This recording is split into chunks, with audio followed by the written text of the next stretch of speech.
So what's up mga Kadaver Cats, mga kabiyaya, isang mabiyayang araw po sa ating lahat.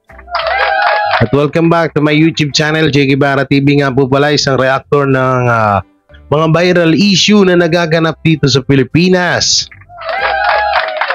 Ako po ang pambansang ano ba tawag doon? Ano din? Supalpalero. Pambansang supalpalero sa mga utak, gamunggo. Yun. So ito, pag-usapan po natin tong issue na nangyayari kay Miles Ocampo at sa kanyang boyfriend, at itong kay Togi Zombie na hindi matapos-tapos yung issue. At ito nga, may bagong video po na napanood ko lang kanina na di umano itong zombie ay parang napagalitan natin ng tatay niya. Or nagalit ang kanyang tatay. Sino kaya ito? Totoo kaya ito? So syempre, bago natin ito simulan, don't forget to like, share, comment, and subscribe sa ating YouTube channel, at pakipindot na lang din po yung bell button para lagi tayo updated sa ating mga video araw-araw. At ito rin po pala mga Kadaver Cats, sa kalimutan. Syempre, check natin dito sa mga comment, kung tawag dito yung mga komento ng mga tao mapatungkol sa hiwalayan ni Miles Ocampo. Syempre, titignan natin yung mga komento ng mga basher dyan para ating supalpalin. So dito muna tayo sa video ni Miles Ocampo at ni sino to? Si Aleja ba to? Kalimutan ko yung pangalan ng boyfriend niya. So panoorin natin at tingnan natin kung ano yung mga maibibigay natin na komento dito. So yan.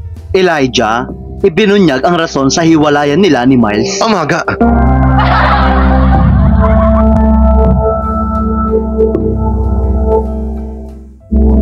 Nababalot ngayon ng kontrobersiya ang mundo ng showbiz dahil sa mga kilalang celebrity couple na napapabalitang hiwalay na. Ilan lamang sa mga celebrity couple na iniintrigang hiwalay na ay ang Katniel, Kim C, at ang mag-asawang sina Sara Labati at Richard Gutierrez. At kami ni Alden, ngunit Andrea, hindi wala nga kumakalat na espekulasyon na hiwalay na ang celebrity couple na sina Miles Ocampo at Elijah Canlas. Kaya naman, marami ang nagulantang nang biglang aminin ni Elijah na matagal na silang hiwalay ni Miles. Ay, matagal na. Sumambulat kagabi, Huwebes, November 23, ang balita tungkol sa hiwalayan ng dalawa. Matapos lumabas ang isang exclusive interview ni Elijah sa ABS-CBN. Lingid sa kaalaman ng marami na isa sina Miles at Elijah sa mga paboritong real-life couple sa mundo ng showbiz. Matatandaan noong nakaraang taon lamang, kinumpirma ni Miles at Elijah ang kanilang relasyon. Nabuo ang kanilang pagtitinginan sa isa't isa nang magkatrabaho sila sa 2020 drama series ng TV5 na Paano ang Pangako. Sa mga nakalipas na buwan, marami ang kinilig at humanga sa relasyon ng dalawa. Matapos dumaan sa isang pagsubok si Miles kaugnay sa pinagdadaanan nitong kondisyon sa hypothyroidism, ito yung makaraang ibinahagi ni Miles na isa si Elijah sa mga naging support system niya para malampasan niya ang pinagdadaan ng pagsubok niya. Kaya naman, marami ang nalungkot ng aminin ni Elijah na nagdesisyon sila ni Miles na maghiwalay na.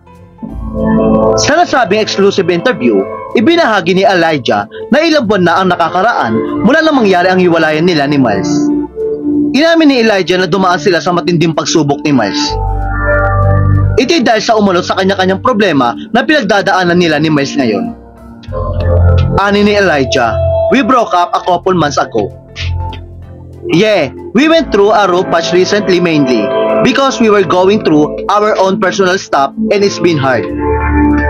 Ayon naman kay Elijah, mutual decision ang paghiwalay nila ni Miles. Sa kabilang araw ng paghiwalay nila ni Miles, mananatili ang pagmamahal at suporta niya para rito. Aniya, "Yeah, we are okay. We were not mad at each other or anything like that. But I'm always gonna have love for her. I'm always gonna support her in whatever she does. I'm always her #1 fan. But right now, we are just taking our time figuring out ourselves and our lives right now."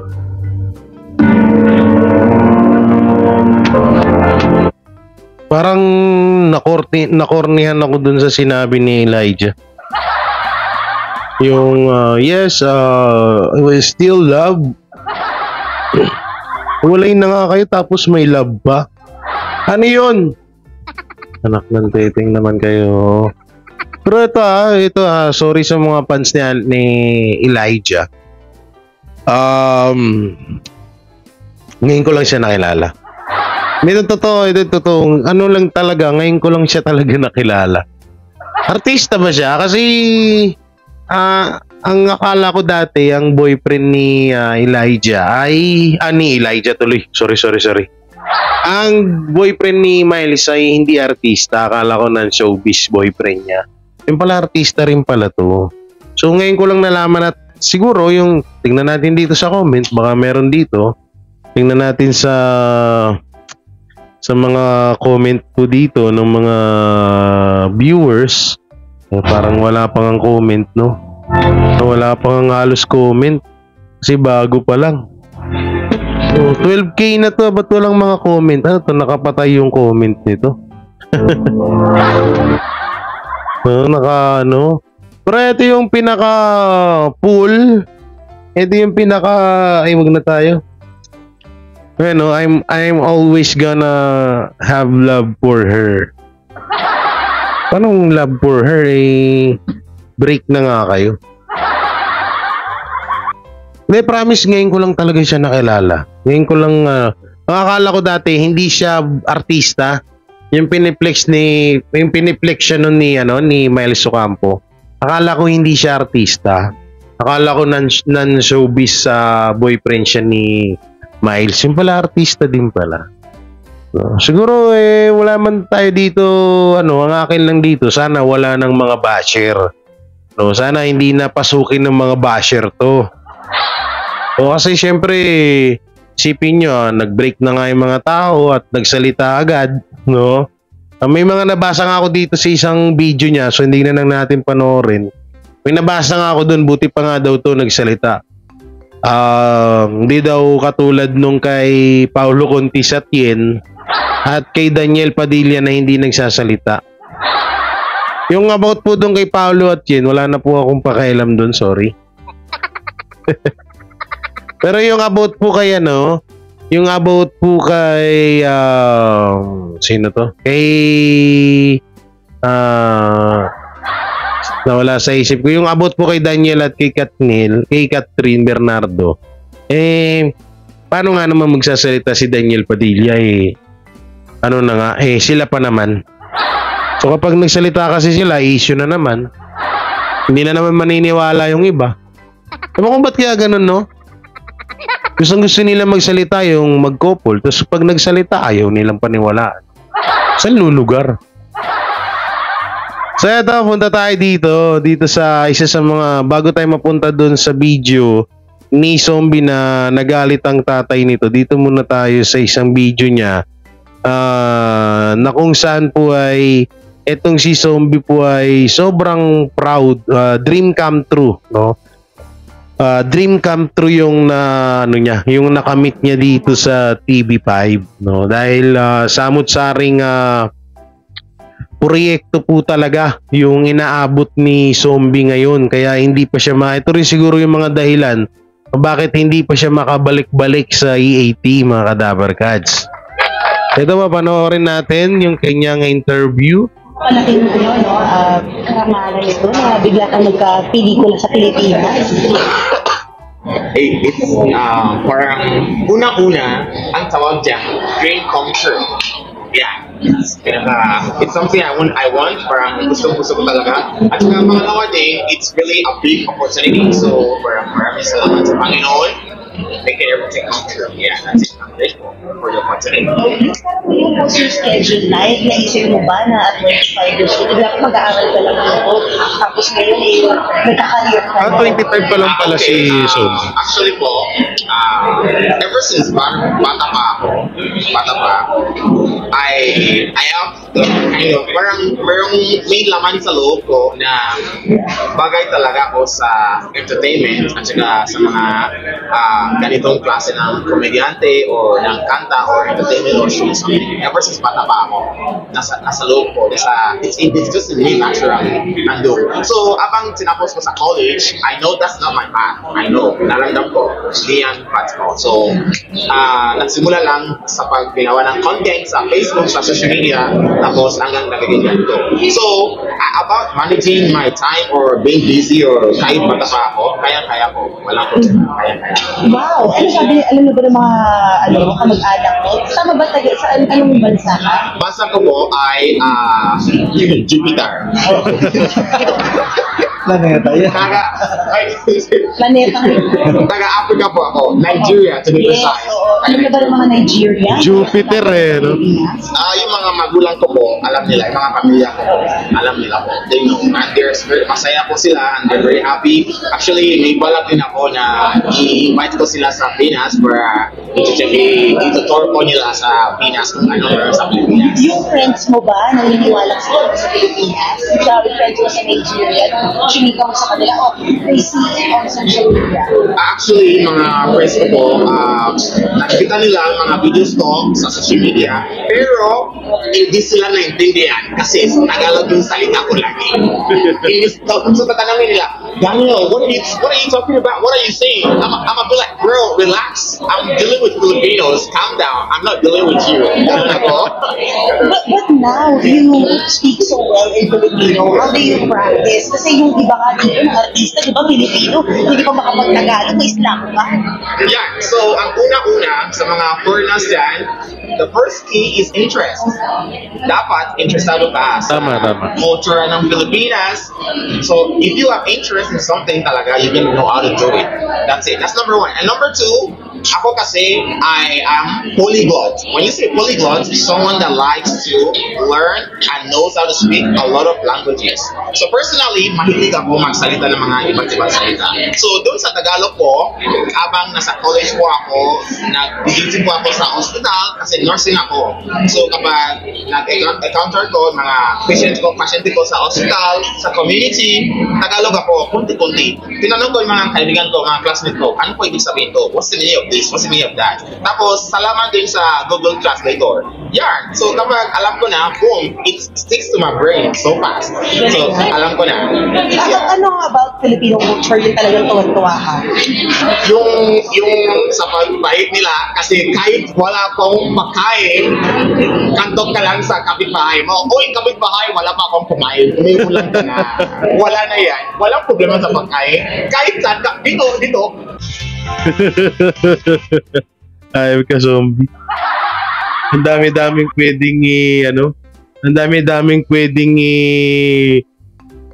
ano dito sa Pilipinas yung pagkatok pa sa kapitbahay. Yung pambuburaot pa talaga yung sinabi mo.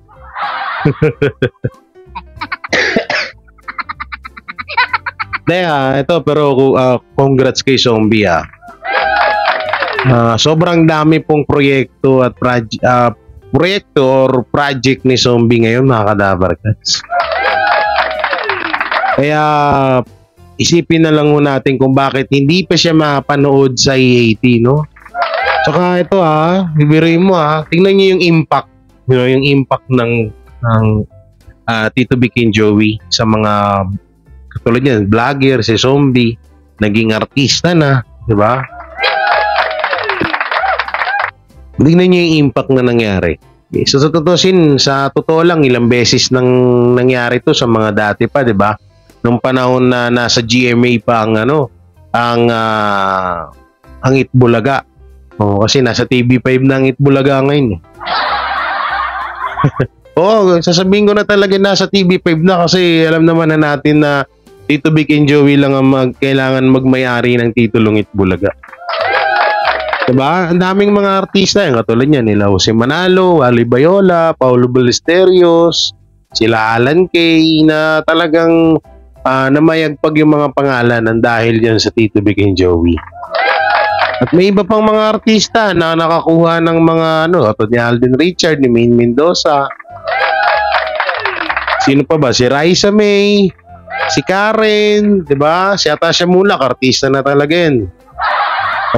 Pero ganun pa man, 'di ba? Diyan sila parang TBJ yung stepping stone nila patungo sa tagumpay.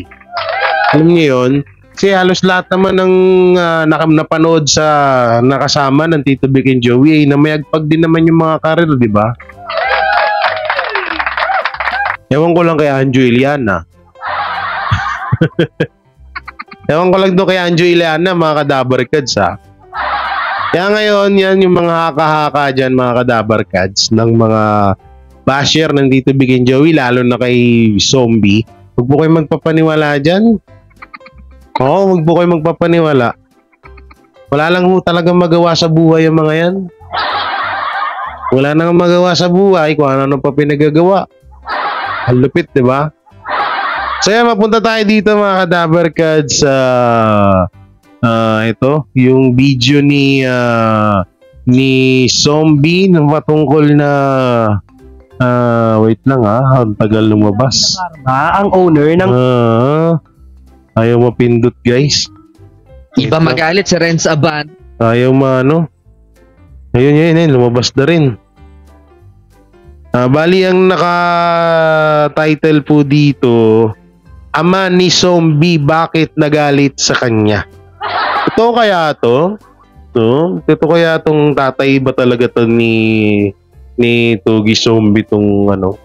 Tatay niya ba talaga tong nagalit sa kanya? Baka gawa-gawa lang nitong vlogger na to. So panoorin natin para maunawaan natin. Ama ni Zombie? Bakit nagalit sa kanya? Hindi Ewan ko. napigilang magalit ng mismong ama ni Zombie sa kanya dahil sa natuklasan nito. Totoo nga bang nakabuntis si Zombie? Naku po. Kung totoo man, sino ang babaeng ito? Sa ngayon ay hindi napapanood si Zombie sa EAT kung saan siya nakilala. Dito niya ikinwento na wala siyang girlfriend at matagal na raw noong huli niyang relasyon. Ngunit ano itong kumakalat na nakabuntis si Zombie na Opo. ikinagalit umano ng kanyang ama? Ito nga ba Nung nakaraan, ang issue kay Zombie, yung about sa tinanggal na daw dahil walang ambag sa EAT. Ngayon, buntis naman. Anak ng teteng talaga. dahilan kung bakit nawala siya sa EAT sa TV5? Galit yung papa ko dahil may anak daw ako sa Pinas. Caption ni Tugi sa kanyang latest video. Sa video ay Mga prank makikitang lang yun. nagkausap si Tugi at ama niya sa phone call. Ako? Hindi pa. Saan mo nakita? Ako may anak? Saan? Paano yan? Wala akong jowa. May anak agad? Pa, ishare mo yung post, sabi ni Zombie sa tatay. Guys, parang galit yung tatay ko. Sabi niya may anak daw ako. Medyo marites din tatay ko. Natatawang sabi nito. Tila sinend naman ng tatay niya ang post kung saan makikita ang tila family picture. Hindi kumpirmado kung si Tugi nga ba ang lalaki sa picture na may hawak na bata. Pero masasabing kamukha niya ito at hawig niya rin ang batang hawak-hawak ng lalaki. Naku po. Check natin. Kamukha ko ba yan? Ako may anak? Wala virgin pa ako. Uy. Wala akong jowa. Wala akong girlfriend. Tapos may anak agad, sabi ni Zombie. Pero ang tanong, kaninong anak to? Kanino Baka nga? sa akin to. Kitang-kita mo parehong-pareho yung buhok namin. Tapos yung ilong at mata, natatawang sambit ni Zombie. Guys, pa-confirm naman. Itong bata, kamukha niya ba ako o hindi? Comment nyo sa baba. Anak ko ba to o hindi? Sabi nito sa kanyang viewers. Hindi niya raw alam kung nakita ng tatay niya ang picture sa page niya. Pero matagal na raw yun. Aminado naman siyang kamukha niya ang bata. Ngunit nanindigan siyang virgin pa siya. That's 1 year ago. Siguro dati medyo wild ako. Medyo malandi ako. Hindi ako sigurado pag-amin ito. Malandi talaga. Marami naman ang nalilito sa mga binitawang pahayag ni Zombie. Dahil parang hindi raw ito sigurado sa kanyang mga sinasabi. Lalo na't sinabi niyang 1 year ago ay medyo wild siya. Ikaw lang nakakaalam kung anak mo yan. Baka anak niya Lods, nga yan. baka nalasing tapos may gumapang sa'yo. Naku po. Pwede, look alike. Paano ka magkakaanak wala kang matres?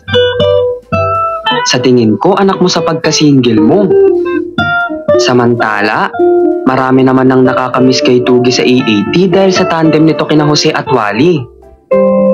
Siya mismo ang nagsabi na on break siya ngayon sa nasabing noontime show. Hindi naman dinetalye ni Zombie kung kailan siya makakabalik sa A80. Yun. Ama ni Zombie. Tawag dito. Yan yung mga ano dyan, mga marites. Hindi siguro itong tatay ni Zombie, nanonood to ng mga video. So about syempre, hindi nga akalain talaga na magiging artista rin yung anak nila kasi pa-vlog-vlog lang yan, di ba? So soon, baka ganyan na rin tayo. Charot lang, charot. Hindi masamang mangarap, pero minsan ang nangangarap nagkakatotoo.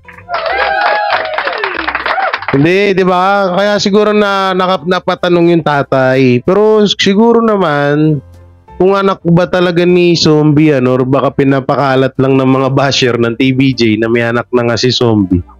Alam niyo naman ngayon, no? Yung mga panahon ngayon, nung yung lahat ng mga dabbercats ginagawa ng kanya-kanyang mga issue. Isa na to si Zombie. Naka-issue tinanggal daw dahil wala daw ambag.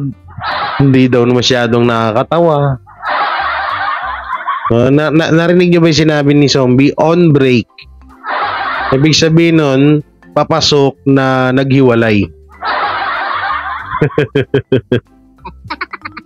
Ayun na mga kadabarkads, no? Yung nga yung sinasabi ko sa inyo na antay-antay lang. Siyempre, bilang isa sa mga baguhan, kahit ako maninibago rin ako, halimbawa na sa dami mong project tapos gigising ka pa ng maaga para magsa noon time show, tapos paggabi minsan may mga shoot na may mga shoot sila na umaga, 'di ba? May mga tanghali, hapon. Kaya siguro talaga na hindi rin niya siguro kayang pagkasya o pagsabay-sabayin yung mga oras niya doon sa taping nila sa Pedro Penduko. Diba yung movie niya, yung Pedro Penduko, nakasama niya yung asawa ni Sarah Geronimo. So nga pala, may tanong ako, magkano po si Flo G at si Sarah G? Wala lang, nakita ko lang nung nakaraan sa post. No? So para sa akin, alam ko babalik at babalik yan. Tinatapos niya lang yan, si Zombie pa ba? Siyempre, diba, kahit naman sino sa atin, kung saan tayo nagmula, babalik at babalik tayo doon.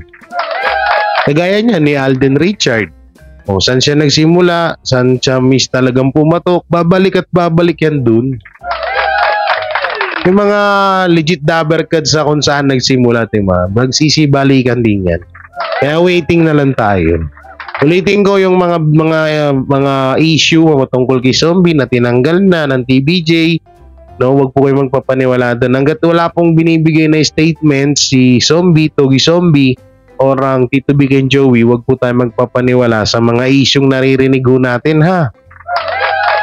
So yan mga dabbercads, hanggang dito na lang yung video ko. Ano masasabi nyo sa mga napag-usapan natin ngayon? I-comment nyo lang po dyan sa baba. Siyempre, don't forget to like, share, comment, and subscribe sa ating YouTube channel. At pindot na lang din po yung bell button para lagi tayo updated sa ating mga video araw-araw. So ingat po kayo palagi, and God bless, and peace, and bye-bye. Sila ang TBJ Defenders. Pagtatanggol ang katotohanan sa mga bashers. Tunay ang kanilang dala, katotohanan talaga. Anumang sabihin nyo ay di yan sa kanila uubra. Mga salita nyo na di katotohanan. Sila ang patunay na merong katotohanan. Wala silang kinatatakutan, basta nasa tama kanilang paglalaban. Ang TBJ ay kanilang susuportahan. Sila ang defenders na laging nasa likuran. JD Barra, Jake Magnus, Chris Ulo, Tita Messi, sila ang nandyan.